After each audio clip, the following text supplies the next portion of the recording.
jurez-vous de tout faire pour remettre le roi sur le trône?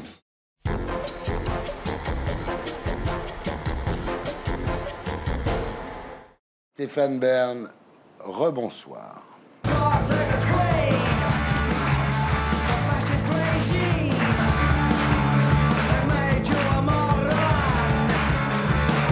Les Sex Pistols, c'est tout vous. Ah oui, c'est moi. C'est vraiment vous. C'est fou, hein, que ça ait une telle concordance. Ouais, c'est exactement. Johnny Rotten, Ouais. vous ressemblez un peu à Johnny Rotten. De plus en plus. Non, mais c'est vrai. Et vous allez voir, je vais ressembler de plus en plus à plein de gens avec le temps qui passe. Bon, alors Stéphane, vous êtes ici ce soir pour le tome 7 de Secrets d'Histoire chez Albin Michel. On va en parler. D'abord, parlons un peu de télé. Vous avez présenté sur France 2 le village préféré des Français, le monument préféré des Français, le jardin préféré des Français. Le prochain, c'est quoi? Le Pôle emploi préféré des Français? Non, je suis pas sûr que ce soit tellement patrimonial ni que ça Ouais. soit tellement français. Ouais. Non, j'espère continuer surtout le village préféré, qui est à mon avis l'émission la plus emblématique. On va jouer après. J'ai un petit jeu sur les villages de France, Ah, justement, volontiers. spécialement pour vous. J'espère que vous allez gagner. j'espère, Alors, ouais. en mai 2017, vous faites pas le menteur préféré des Français, non? Non, Non. non, parce que là, il y a du monde. Oui, ça. Alors, tous les jours sur France 2, à 15h40, vous présentez Visite privée. C'est l'émission qui a remplacé votre célèbre Comment ça va bien. Qui a trouvé le titre Comment ça va bien? La production, je Ouais, pense. faut à le virer, l'époque. le mec, hein, parce que... Oui, ben, je crois que ça a été fait depuis longtemps. Ah, d'accord. Vous en aviez marre des tutos sur les eyeliners? C'est pas ça, mettez-vous à ma place. Quand on arrive à un certain âge ou à un âge certain, on se dit que les tutoriels de maquillage ou de coiffure, ça va un temps que c'était. J'ai pris beaucoup de plaisir pendant 7 ans. C'est très sympathique, mais on était arrivés au bout. Je me souviens avoir assisté à des tutoriels de coiffure, le chignon préféré des Françaises, et là, je tournais de l'œil quand même. Ah ouais, là, hein. vous dites quand même c'est beaucoup. Oui. Alors, vous avez des nouvelles de vos chroniqueurs de Comment ça va bien? Parce qu'il paraît qu'il y en a un qui lave des pare-brises aux portes de Paris. Non, c'est vrai. Vous avez changé de numéro pour pas qu'il vous appelle pour Ah, pas que vous du leur tout, trouviez non. du Non, boulot? l'avantage quand on n'est pas producteur, c'est qu'on Ah ouais. n'est jamais le salaud. Ah ouais, c'est C'est bonne pas vous idée, qui tiens. embauchez les gens, Ah ouais. ni qui les débauchez. Moi, je suis juste un D'accord. mercenaire, un animateur. Je vais là où on me dit de faire. Alors, Visite privée, je suis sûr que vous savez pas que c'est le titre d'un film porno avec Tabata Cash. Mais c'est vrai. Mais vous savez, à force d'ouvrir des portes que j'ai fait toute ma vie à la télévision, tant dans Secret d'Histoire, parfois avec au bout du doigt une lampe torche. Oui. Mais donc j'adore ouvrir des portes. Moi, c'est ce que j'ai toujours aimé faire à la télévision. Il y a un moment, c'est du double entendre en permanence. Hein. Oui, c'est ça. C'est un langage, on sait. Tout a un double sens. Tout a un double Tout sens. a un double sens, attention. Alors, c'est tourné dans les réserves du Mobilier National à Paris. C'est un endroit extraordinaire que Ouais. les gens ne connaissent pas et qui en plus est symbolique. D'abord, c'est l'héritier du garde-meuble royal, donc ce sont les réserves de meubles de la République française. Après, les meubles vont dans tel ministère, dans telle ambassade. Mais surtout, ça couvre toutes les époques. Le Il y a mobilier- des meubles modernes en plus. Il y a des meubles très contemporains. Il y a du Stark, il y a du Garouste et Bonetti, il y a du Pillet. Enfin, il y a tous les créateurs d'aujourd'hui. Et ils sont tous faux, surtout, il faut quand même le dire. Non, ils sont plus vrais qu'à Versailles maintenant. Le problème, c'est que les gens préfèrent vous voir essayer un sèche-cheveux que parler du patrimoine. On a changé les habitudes des gens. Il faut Ouais. peut-être qu'ils se réhabituent à de nouveaux programmes l'après-midi. Écoutez, on va pas. J'espère que ça va finir par s'installer. En tout cas, on ne perd pas trop de. J'ai vu, non, Les non, gens ça qui va. sont là aiment C'est d'abord. bas, quand on- mais c'est stable. Enfin, au fond, je vais vous dire, ça fait pas moins que ce que vous avez. Comment ça va bien à la fin. Ah ben voilà. Donc, mais évidemment, vous savez, on est toujours dans la performance en France. On peut faire des choses de qualité sans tout le temps demander si ça rapporte, si ça marche. Surtout si sur ça- le service public. Donc, voilà, laissons-nous le temps, d'une part, et d'autre part, tant que la qualité est là, moi, je trouve que j'ai pas à avoir honte et à rougir de ce programme. De toute façon, c'est bien, il a raison. C'est vrai qu'après vous, c'est pire, hein, les audiences. Vous êtes parmi ceux qui résistaient bien avec Frédéric Lopez. Après, c'est un peu moins bien. Il y a plus de chroniqueurs que de téléspectateurs. maintenant. Pas exagéré non plus. J'exagère à peine. Mais, Et pourtant, vous êtes une sacrée bande quand même. Hein. Quand j'ai vu ça la première fois, j'ai pensé que c'était une pub pour une lessive. Je me suis dit, c'est vrai tiens... qu'on lave très blanc. Ouais. Oui. Vous n'avez pas peur qu'à Noël, il y ait 5 Nagui sur la photo, non? Ça peut Mais arriver. vous savez, vous connaissez ce métier mieux que moi, Thierry. Ouais. Un jour, on est là, le lendemain, on est ailleurs. On a fait des émissions qui marchent, d'autres qui ne marchent pas. Mais au fond, le tout, c'est de durer. Le vrai chef-d'œuvre, disait Metternich, c'est de durer. Moi, je suis là depuis 25 ans, vous depuis Ouais. 30 ans. Ouais. Bon, on verra. J'espère qu'on me laissera encore quelques années. Mais oui. En tous les cas, Celui à qui Delphine Ernotte n'a pas laissé quelques années, c'est le malheureux Vincent Mellet, qui a été donc viré cette semaine. Si vous étiez en face de Delphine Ernotte, là, imaginez, je suis Delphine Ernotte, vous demanderiez quoi?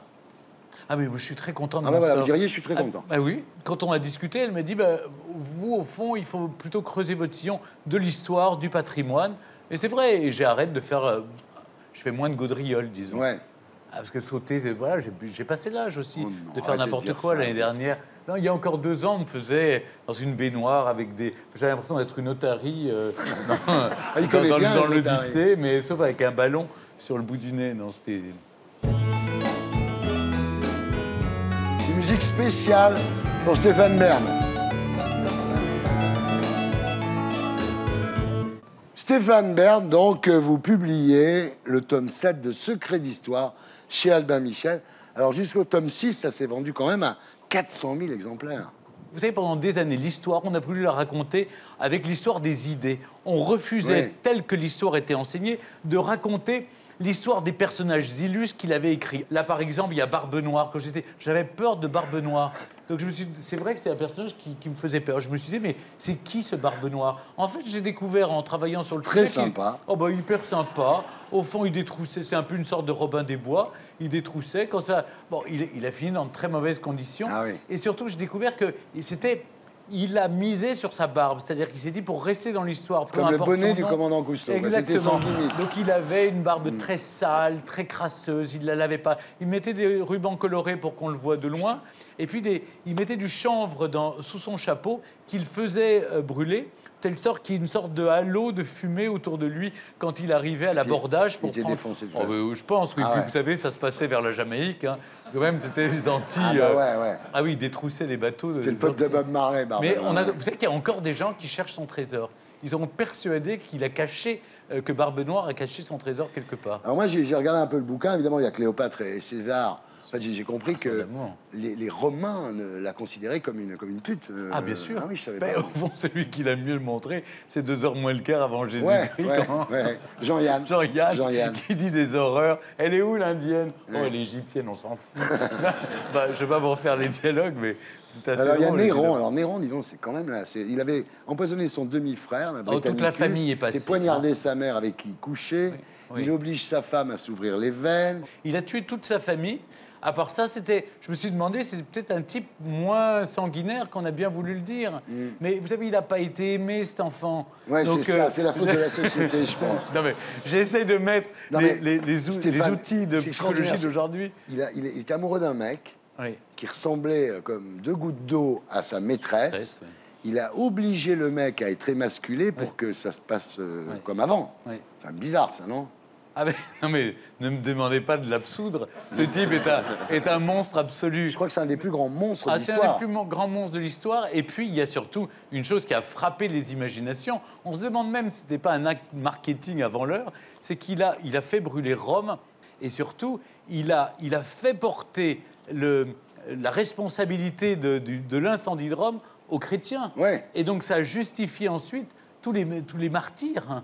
Donc, c'est vraiment un type... on a tous lu, j'espère qu'on lit encore Britannicus de Racine dans les... non Sale mec. Asseyez-vous, Néron, et prenez votre place. On veut, sur vos soupçons, que je vous satisfasse. J'ignore de quel crime on a pu me noircir. De tous ceux que j'ai faits, je veux vous éclaircir. Oh là Vous régnez ainsi. Quand tu Agrippine. penses Agrippine. qu'un mec comme ça a été obligé de faire comment ça va bien pendant 7 ans, Oui. c'est criminel. C'est pour vous, ça. Elgar, Paul von Bravo. Circumstance. Bravo. Il y a un blind test après.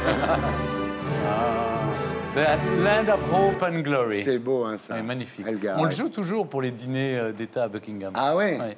Alors, vous avez terminé votre livre cet été en Grèce, dans votre maison de Paros, qui s'appelle Ataraxia. Ça veut dire quoi? Fous-toi à poil, non? Non. L'ataraxie, c'est la plénitude des dieux. Ah, Oui, ah oui, on se c'est sent mieux. bien. C'est pas le nirvana, mais c'est C'est une l'ataraxie. certaine tranquillité d'esprit, quoi. Exactement. Alors, vous dites, j'écris le matin, je lis l'après-midi, entre les deux, je discute avec des amis sans m'encombrer d'un maillot de bain. Oui. Vous êtes tout nu avec vos amis. Non. Non, mais... non. C'était à l'époque où je pouvais encore me le permettre. Maintenant, je suis habillé toute la journée. À toute la journée. Oui, vous savez, à partir d'un moment, il faut soigner l'enveloppe. Puis, ouais, vous draguez plus, vous dites je suis Non. casé, j'ai pas l'intention de séduire. Pour moi, l'été n'est pas la saison des infidélités. Vous êtes heureux avec votre prince charmant. Et en prince, vous y connaissez quelque chose, évidemment. Oui, oui. C'est fluctuant, vous savez. Ah, nec mergitur, j'espère. Le tout, c'est de ne pas prendre l'eau. J'ai essayé de vous mettre dans les talk-shows de nombreuses fois et j'avais raison. Bon, vous dites avec Cyril, c'est le bonheur. Je dis tout de suite, c'est pas Cyril Ferraud que les gens commencent pas à envoyer des tweets dans tous les sens. Alors, en même temps, vous avez déclaré, j'ai toujours un préservatif sur moi au cas où. Vous l'avez là? Non, j'ai mon combolo grec, mais, Attendez, ça mais- protège. Mais voyez-vous, en venant chez vous, je savais que je n'avais aucun risque. Ah on sait pas, remarque. Alors,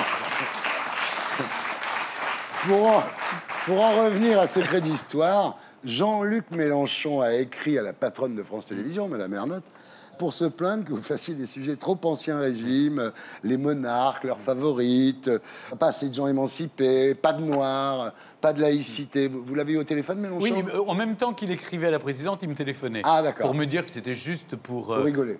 Non, pas pour rigoler, pour faire un coup politique. Ah, oui. Mais qu'au contraire, il adorait participer lui-même à l'émission et qu'il la regardait.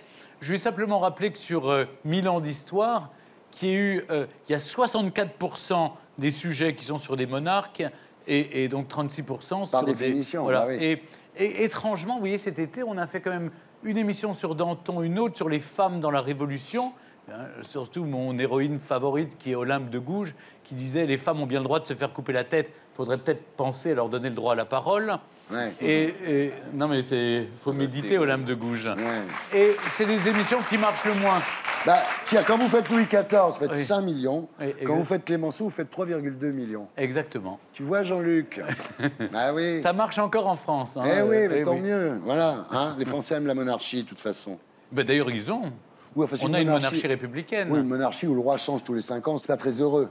Bah, moi, j'étais contre le quinquennat. Je trouve que ça rend en plus les C'est choses encore pire qu'avant, ouais, puisque on a en même temps l'Assemblée législative qui est élue en même temps que le président. Donc, il n'y a pas de travail sur le long terme. Et surtout, moi, je crois en un chef d'État qui est indépendant des partis et qui incarne la nation. Quand vous avez un président qui a, les bons jours, 30% de popularité, Et en ce encore. moment, on est à 16%, c'est toujours gênant pour avoir une vraie légitimité. La reine d'Angleterre, elle est là depuis 64 ans. Elle a toujours 80% de Bien popularité. sûr, bah oui. Mais vous savez ce qui se passe en France, sérieusement?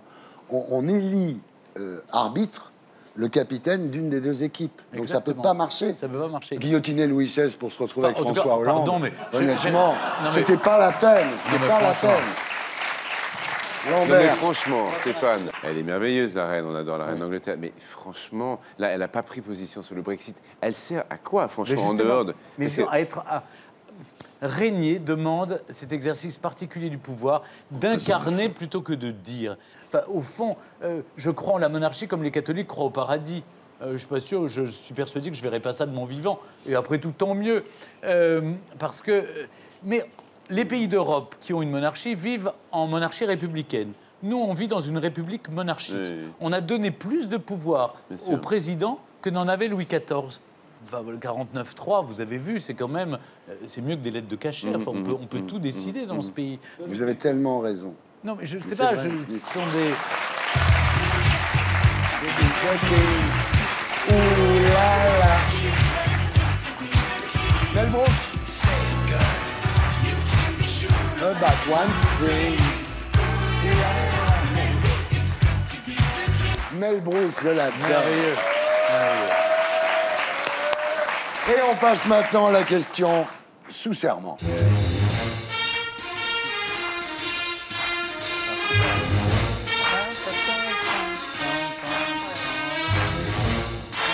Stéphane Bern. Stéphane Bern, Oui, pardon. jurez-vous Oui. de tout faire pour remettre le roi sur le trône? Ah non, faut pas exagérer non plus. Ah non. Ah merde! Ah non. Ah, je suis hyper déçu! Non, mais ça veut dire quoi de tout faire hein Tout, bah là, ce que vous venez de faire déjà, c'est bien. Non, déjà, je veux bien, il y a je des veux gens bien. qui vous regardent. Oui, bah, je veux bien défendre un certain nombre d'idées. Oui. Mais encore une fois, non, franchement, ça va me valoir trop d'emmerdes.